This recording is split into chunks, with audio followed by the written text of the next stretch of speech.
يعني انا اعرف انه الاستاذ عصام سلطان هو اول واحد كتب اول بيان في الجمعيه في الوطنيه للتغيير. تمام. في تمام. بيت الدكتور البرادعي. تمام. طيب خليني اقول كنت مع البرادعي وكان ده واضح. وفي روايه اخرى البرادعي اللي كان معانا. اوكي كنت بس خلينا يعني خلينا نقف عند دي بس. كنت يد واحده فجاه انقلبت على البرادعي. هذا غير صحيح.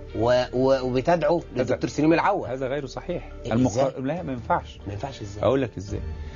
ده واقع، احنا ده موجود. ما المقارنه غير صحيحه. ما انت بتنفي طبعا. لا ماشي كمل. لا وانا عايزك برضه هسمع اجابتك بعد اجابتي ماشي. عشان اشوف انت رايك ايه. ما حدث في منزل الدكتور البرادعي اننا جميعا كنا شركاء في مشروع واحد اسمه الجمعيه الوطنيه للتغيير.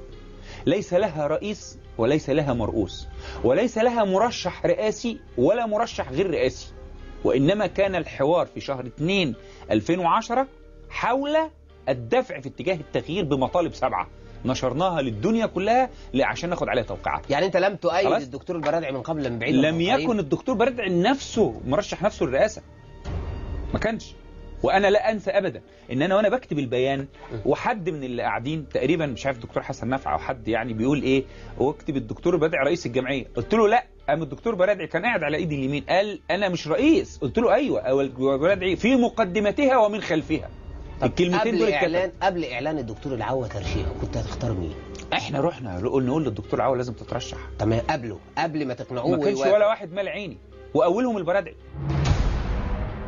ولا واحد مال عينك من المرشحين؟ اولهم البرادعي. واولهم بالبرادعي. ولو كان الدكتور البرادعي اعلن يوم ما اسسنا الجمعيه الوطنيه للتغيير انه سيرشح نفسه كنت سبت القعده وقمت. الورقه والقلم. انت كنت قريب من الدكتور البرادعي. أيوه. وكنت ما ربما الدكتور البرادعي ما انتخبوش عشان انا كنت قريب منه، والبعيد عنه صوره الدكتور البرادعي عنده غير صحيحه.